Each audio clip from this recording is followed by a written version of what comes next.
Time for a bathroom movie review and action. Danny Boyle is back, and 28 years after the first film. Wait, that's not right. 23 years later. That seems pretty lame. You couldn't wait just 5 more years to make it actually 28 years later? Come on, Danny. But we got another film. Following the events of the rage virus outbreak in 28 days later and 28 weeks later, we now have a follow-up film 28 years later. Yeah, apparently 28 months later was just not a worthy title to make. This film surprised me, and the tone was not what I expected at all. But we will get to that in a moment. Overall though, I would say if you do not mind horror or zombie movies, then this is worth your viewing, your watching, your audienceness.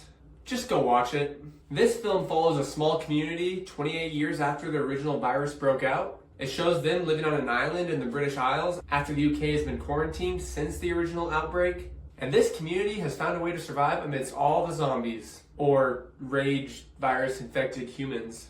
A father named Jamie takes his 12-year-old son Spike into the mainland where the zombies are on a ritual of becoming a man. Nothing says man like shooting some zombies in the head. And if you want to know more, get to the theater. Alright, confession time. I've never seen the first 2 films from beginning to end. I mainly just saw bits and pieces in high school and through the years, but I follow them well enough, and I've read a lot about them. I do plan to go watch them in their entirety after watching this new one though. So the movie started out about how I expected. I was nervous to go see this because I typically don't go watch graphic, gory horror movies, especially not in the theater on the big screen, where you see every little detail. But this one caught my eye.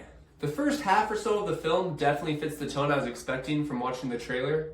Scary, intense, and definitely very bleak for most of it, which from what I see matches the older films. And it was definitely nasty, nasty, nasty at times. We get some zombie chasing, some zombie killing, and definitely some edge of your seat suspenseful moments, and the occasional jump scare. And then near the halfway point, the film totally shifts in tone, and it almost feels like a different movie with a side story.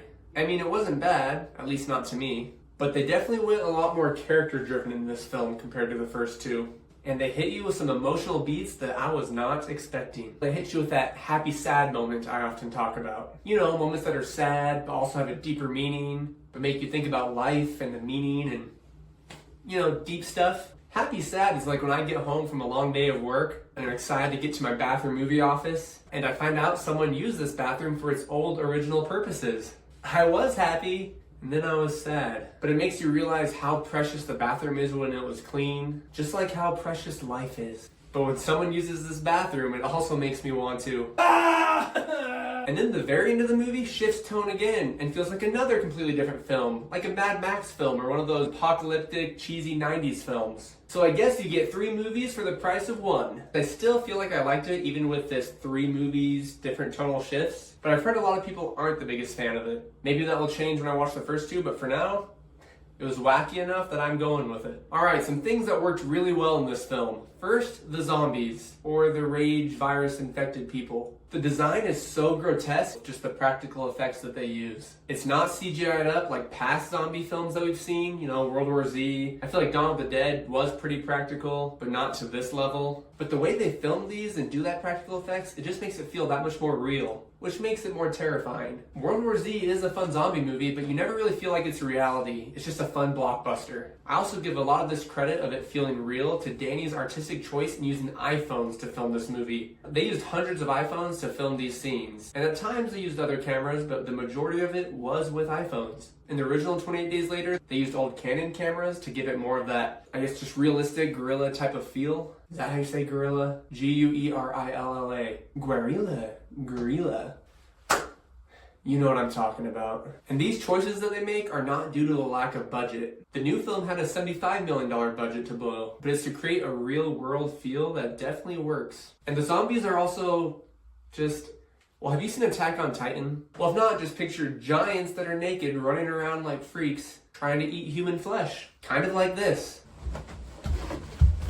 That is basically the zombies in this film. Horrifying and super gross. And Danny Boyle and his team have a way of making this film so unsettling. In the first half of the film or so, while Jamie and Spike are just exploring the mainland, we get a lot of random cuts where it cuts away from them and shows zombies and modern day and their island training the children to shoot bows, things like that. Then it will cut to some old medieval castle movie from like the 60s or 70s and just show a bunch of archers shooting down people. Then back to zombies and then eating a deer or running grotesquely through the forest. Grotesquely? That's a word, right? Then back to some footage of some happy scene from some old movie. And your brain the whole time is just going, what the? This isn't right. This isn't meshing together. And it definitely just creates that uncomfortable feeling. Just kind of like if I'm just here casually talking about this movie like I am, telling you what I like, what I don't like, and then out of nowhere it cuts.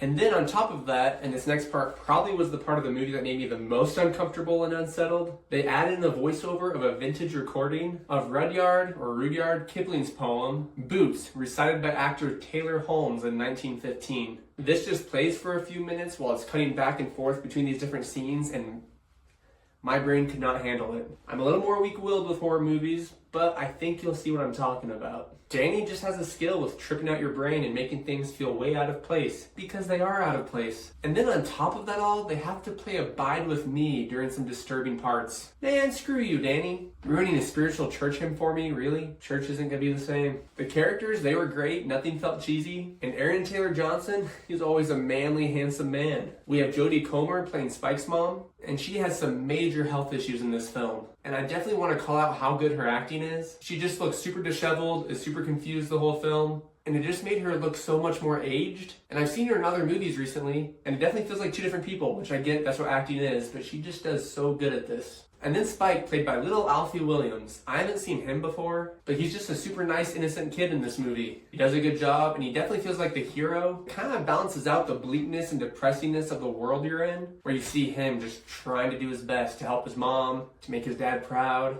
to kill some zombies.